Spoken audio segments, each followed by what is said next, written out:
Assalamualaikum warahmatullahi wabarakatuh. Perkenalkan, nama saya Ahmad Aliuddin. Saya sekolah di Sekolah Tinggi Agama Islam Sunan Pangandaran, program studi Ilmu Tasawuf semester 5. Saya di sini akan menjelaskan sedikit tentang isi dari kitab Kasyful Mahjub karya Imam Al-Hujwiri, yang katanya kitab ini juga merupakan kitab yang fenomenal. Bahkan kitab ini disejajarkan dengan kitab Ar-Risalah karya Imam Al-Qushairi dan Tazkiratul Auliya karya Farid bin Attab.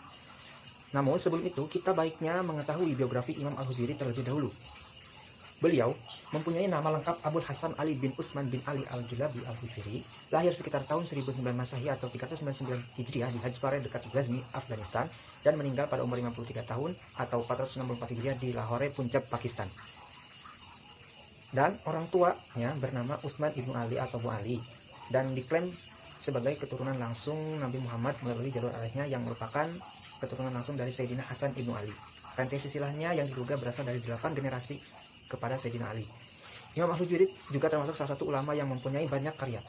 Dalam pengembaraannya, beliau berjalan dan berkeliling ke seluruh wilayah kerajaan Islam, mulai dari Syria hingga ke Turkistan dan dari Hindustan hingga ke Laut Kaspia.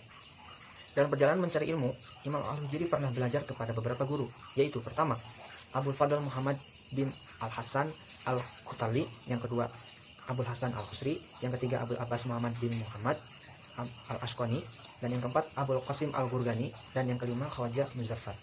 Bahkan juga pernah disebutkan bertemu dengan Imam Al-Qushairi serta belajar kepada ulama-ulama dan intelektual lainnya yang menjadikan andil dalam perjalanan kehidupan dan ketasawufan Imam Al-Hujwiri.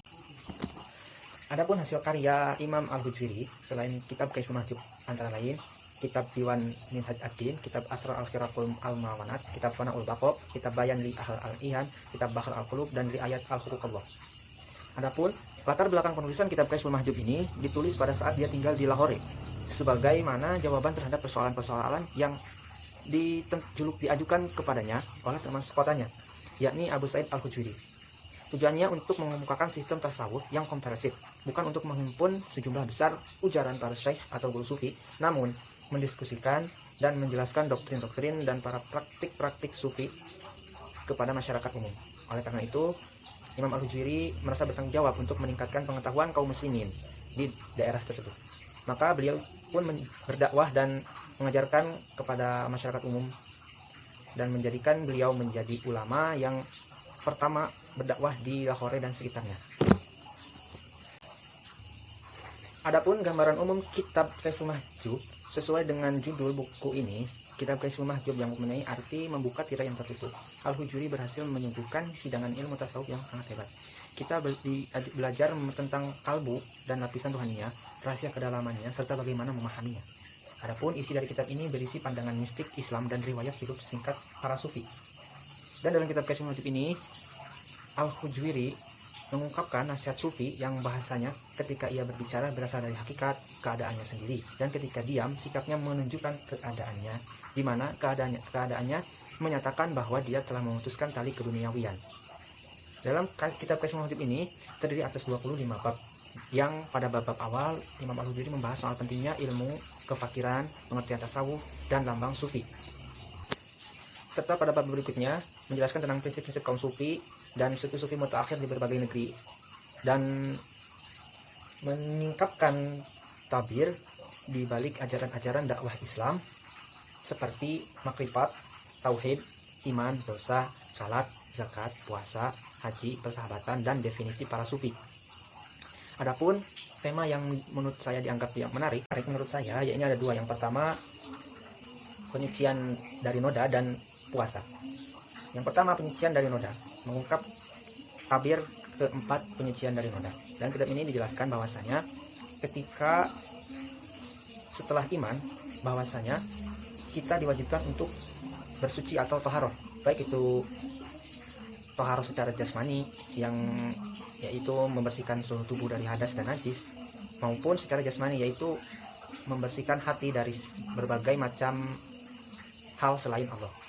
Dan di sini metode yang dilakukan oleh para sufi yakni merenungkan bahwasanya seluruh kehidupan di dunia ini hanya fana atau kebohongan belaka. Oleh karena itu, kita harus menjaga diri dan menahan hawa nafsu atau bermujahadah agar kita bisa membersihkan lahir dan batin kita secara bersamaan. Karena apa?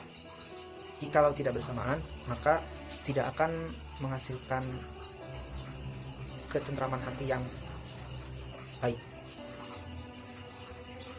Namun itu dilakukan secara terus-menerus, baik dalam keadaan apapun. Kita harus bermujahadah dan mengikuti peraturan-peraturan yang ada dalam agama ini. Yang kedua yaitu puasa. Membuka tabir ke-7 puasa. Roti disimbolkan menjadi simbol duniawi. Barang siapa yang mampu mengendalikannya, maka ia telah mengontrol gerak laju duniawi dalam dirinya. Namun, siapa yang tidak tahan dengan godaannya, maka disitulah bermula seluruh kenikmatan yang semu dan sumber kerakusan serta kerusakan. Oleh karena itu, kita diharuskan berpuasa agar hawa nafsu kita menjadi lemah dan bisa ditundukkan. Karena di dalam lapar itu mempunyai makna dan kemuliaan yang besar, yang salah satunya bisa berdasarkan manusia dan agama. Dikarenakan apa? Jika dalam agama itu bisa menundukkan jiwa dan bisa menghusukkan hati agar bisa lebih taat lagi untuk beribadah, dan secara manusia ataupun kesehatan tubuh menjadi lebih sehat dan pikiran menjadi lebih terarah. Seperti dijelaskan di dalam hadis Rasulullah yang artinya sebagaimana ungkapan Nabi Muhammad SAW, sesungguhnya setan itu menepati aliran darah manusia, maka persempitlah jalan setan itu dengan lapar. Lapar ada 4 tingkatan menurut Imam Al-Qujuri. Yang pertama, lapar bagi seorang murid menjadi riyadhah, dan bagi para pelaku taubat menjadi sarana untuk latihan, serta bagi para zahid menjadi taktik atau siasat, dan bagi para ahli makrifat menjadi sesuatu yang terpuji.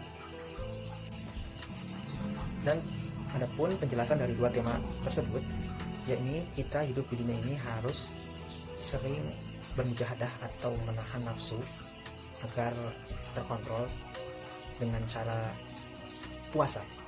Karena apa? Di dalam puasa itu kita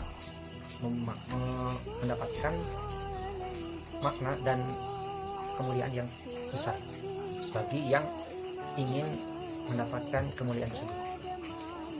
Oke, sekian penjelasan dari saya. Mohon maaf bila ada kesalahan atau penjelasannya yang kurang jelas.